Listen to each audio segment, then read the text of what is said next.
어둠 속의 희망이라고 하는 제목으로 우리 말씀 함께 나누겠습니다. 여러분, 우리 1년에 2번씩 대신방이라고 하는 거 하지 않습니까? 그런데 그 대신방을 할 때에 그런 말을 가끔씩 듣습니다. 뭐냐면 대신방을 하면 남편들이 좋아한대요. 대신방을 하면 남편들이 좋아한대요. 자, 왜 그런가 했더니 목사님이 오는 날이면 아내가 대청소를 한다는 거죠. 그래서 그동안 지저분했던 거 깨끗해진대요. 그래서 남편이 목사님 오는 거 좋아한다고 막 그런 얘기를 들은 적이 있습니다. 자, 여러분, 우리 중에 만약 그런 마음이 있으신 분이 있으면 저한테 전화 주세요. 제가 가겠습니다. 제가 간다고 연락하면 또 대청소 되겠죠? 자, 그래요. 자, 그런데 여러분, 목사가 온다고 해서 대청소를 하는데 우리 그거 알아야 됩니다. 목사보다 정말 비교하지도 못할 분이 오신다는 거예요. 여러분들, 우리가 그걸 알아야 돼요. 목사 오는 거를 두려워하거나 그런 거는 아무것도 아니에요. 여러분들, 우리가 정말 잊지 말아야 될 것은 그분이 온다는 거예요. 여러분들, 우리가 그걸 잊어먹고 살면 안 돼요. 세례 요한이 뭐라고 표현했냐면 그분에 대해서 이렇게 표현했어요. 오늘 아침에 나눈 말씀인데요. 나는 그의 신을 들기도 감당치 못한다 라고 했어요. 당시에 세례 요한은요, 모든 사람들의 존경을 받는 사람이었어요. 그의 말 한마디면 사람들이요, 토를 달지를 못했어요. 자신의 죄를 회개했어요. 그럴 정도로 권위 있는 사람이었는데 이 사람이 무슨 말을 했냐면 나는 그의 신을 들기도 감당치 못한다라고 하는 말을 했어요. 그렇다면 그 세례 요한이 표현한 이 사람은 얼마나 더 대단한 사람이겠어요. 그런데 세례 요한도 이 표현한 것이 결코 다 표현한 것이 아닐 거예요. 여러분, 우리 기억합시다. 목사 온다는 걸 두려워하지 말고 다른 걸 두려워하지 말고 정말 그분이 온다라고 하는 것을 두려움으로 기다릴 줄 아는 그분의 초점을 맞출 수 있는 저와 여러분들 되실 주님의 이름으로 축복합니다. 그분이 누구이십니까? 바로 예수 그리스도예요. 예수 그리스도께서, 그 하나님의 아들이신 예수 그리스도께서 오신다는 거예요. 성경 창세기서부터 계시록까지 그 예수님이 오실 것이고 또 그래서 탄생하셨고 또 다시 오신다는 얘기가 바로 성경 전체 66권의 내용이에요. 끊임없이 우리에게 예언하고 있고 끊임없이 우리에게 알려주고 있어요. 경고하고 있어요. 사랑하는 여러분, 여러분들의 귀가 열리기를 소원합니다. 이제 다른 것을 두려워하는 게 아니라 그 하나님의 아들이신 예수 그리스도가 반드시 오셔서 뭐 해요? 심판하신다는 거예요. 심판하신다는 거예요. 알곡과 쭉정이를 가르듯이 나눌 거라고요. 염소와 양을 나누듯이 나누어질 거래요. 어떻게 해요? 천국과 지옥으로 나눌 것이라는 거죠.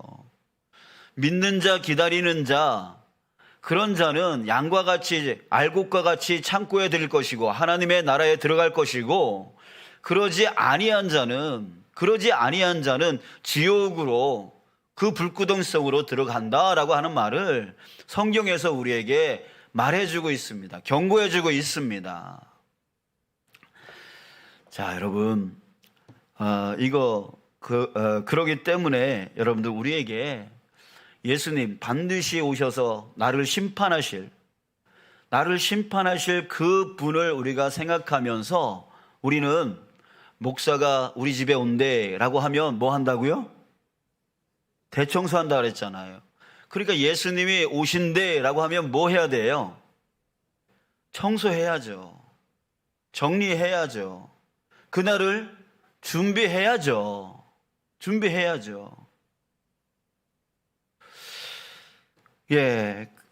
여러분들, 다윗은요 항상 그의 신앙 가운데 어떤 신앙을 갖고 살았냐면 그날을 준비하며 사는 신앙을 가지며 살았어요.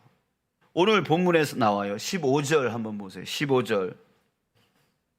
자, 15절 우리 다시 한번 읽습니다. 시작. 나는 의로운 중에 주의 얼굴을 배우리니 깰 때에 주의 형상으로 만족하리이다. 자, 주의 얼굴을 배우리니 라고 했어요. 그의 신앙은 항상 주님이 오셔서 나는 주님의 얼굴을 배울 거야. 주님을 만날 날을 항상 보면서 살아갔던 사람이에요. 자, 그래서 어떻게 살아간다고요? 나는 의로운 중에 의롭게 살아가려고 무진무진 애를 썼다고요. 왜? 주님의 얼굴을 볼 거니까. 언젠가는 주님의 얼굴을 반드시 보게 되어질 거니까. 의롭게 살아가려고 했던 것이죠. 10절부터 14절까지의 내용을 보면 악인들의 모습이 나옵니다. 10절에 보면 그들의 마음은 기름에 잠겼으니, 이 말의 의미는 뭐냐면 악에 대해서 둔감해져 있다는 뜻이에요. 그냥 기름 속에 잠겨져 있어요. 절여져 있어요. 그냥 죄악 속에 그냥 둔감하게 절여져 있다는 얘기예요. 또 11절에 보면 그들이 우리가 걸어가는 것을 그들이 애워싸서 노려보고 땅에 넘어뜨리려 하나이다. 항상 사람들을 넘어뜨리려고 하는 악한 짓을 하려고 한다는 거예요. 또 12절에 보면 그 움킨 것을 찢으려 하는 사자 같다라고 했어요. 예. 또 14절에 보면 이 14절의 의미는 뭐냐면 이 사람들의, 이 악인들은 그냥 이 땅에서 사는 것이 다인 거예요. 이 땅에서 사는 것이 다예요. 그래서 여호와여, 이 세상에 살아있는 동안 그들의 분깃을 받은 사람들에게서 살아있는 동안 받은 그 분깃, 그것만 바라보며 살아간다라고 하는 거죠. 주의 손으로 나를 구하소서. 그들은 주의 제물로 배를 채우고 자녀로 만족하고 그들의 남은 산업을 그들의 어린 아이들에게 물려주는 자니이다. 그냥 이 땅만 있는 거예요. 이 땅만 있다 보니까 그냥 이 땅 가운데서 얻게 되어지는 재물, 이 땅 가운데 내가 낳은 자식, 또 남은 산업, 그것들을 내 자식들에게 넘겨주는 거, 그거에만 집중하면서 살아가는 거예요. 그냥 이 땅에서 사는 것만 집중하면서 살아간다라고 하는 거예요. 그러나 다윗은 그러지 않았어요. 언젠가 뵙게 되어질 주의 얼굴, 그 주님의 얼굴을 뵙게 되어질 것에 초점을 맞추면서 살았어요. 그래서 세상 사람들이 악하게 살지라도 다윗은 악함을 거부했어요. 악하게 사는 것을 거부했어요. 의롭게 살아가려고 했어요. 왜요? 이 땅에서 사는 게 전부가 아니니까. 주님의 얼굴을 배울 거니까. 그래서 항상 의롭게, 남들이 나한테 악한 일로 해할지라도 그것을 악함으로 갚지 않았어요. 왜? 주님의 얼굴을 배울 거니까. 항상 거기에 초점을 맞추는 거죠. 사랑하는 여러분, 저와 여러분들도 반드시 그날이 옵니다. 주님의 얼굴을 배울 날이 옵니다.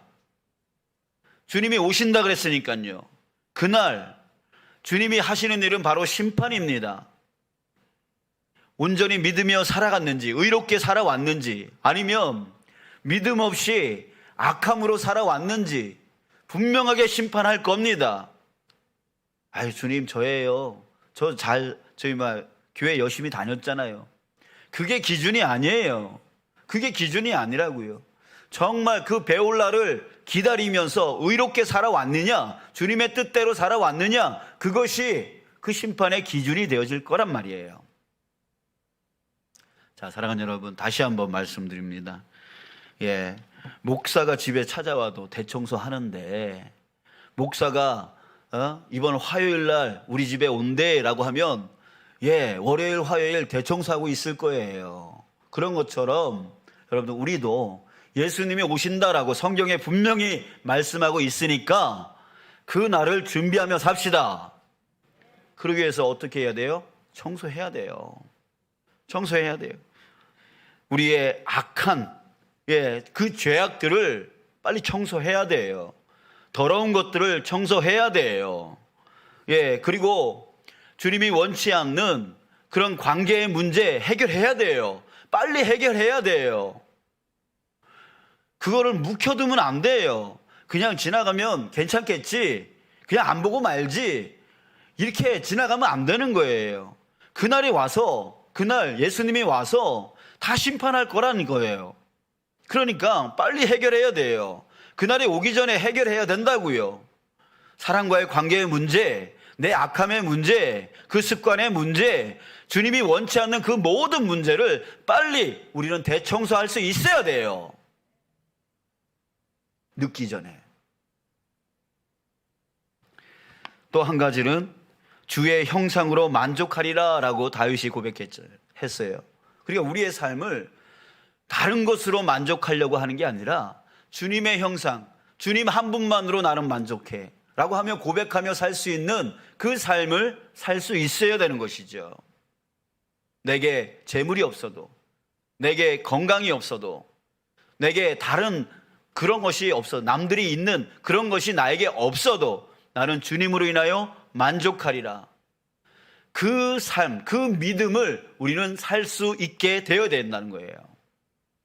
자, 또 세 번째, 우리 14절에서 말했듯이 이 땅만을 바라보며 살면 안 된다는 거죠.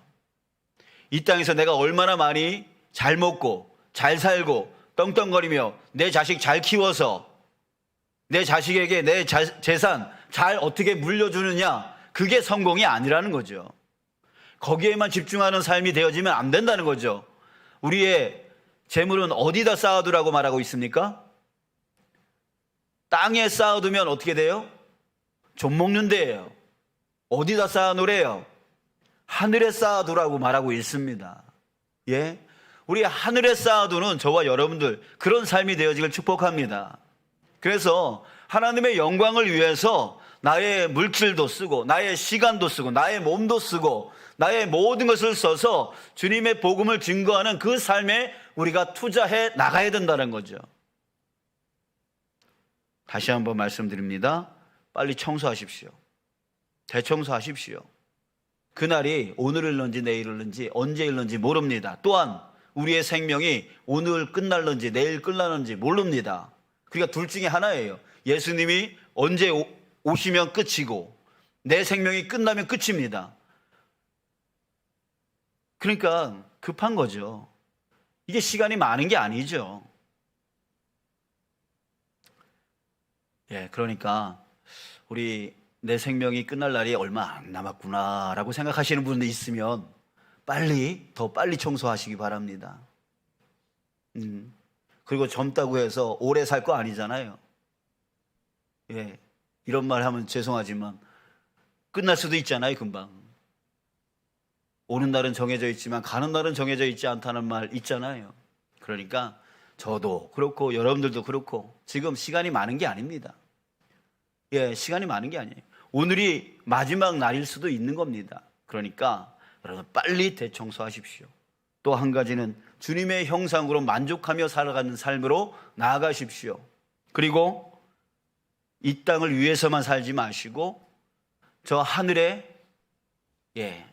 쌓아둘 수 있는 그 삶으로 나아가시길 주님의 이름으로 축복합니다. 자, 그럴 때 다윗이 어둠 속에서 항상 희망을 바라보며 주님이 오실 날, 그날 주님을 배울 날을 희망하며 사는 것으로 인해서 자신의 고난을 이길 수 있었고 자신의 삶을 의로운 삶으로 살아갈 수 있었던 것처럼 저와 여러분들도 바로 그날을 이 어둠의 세상 가운데 주님이 오실 날을 희망으로 삼으면서 이 고난, 이 힘듦 주님이 오시면 다 해결되어진다. 그 믿음으로 살아가시고 또 그날을 준비하면서 내가 의롭게, 남들은 악하게 살지라도 저 사람이 나한테 악을 행할지라도 나는 악으로 갚는 것이 아니라 나는 의를 행하며 살겠다라고 하는 그런 결단의 마음으로 살아가는 저와 여러분들 되어질 주님의 이름으로 축복합니다.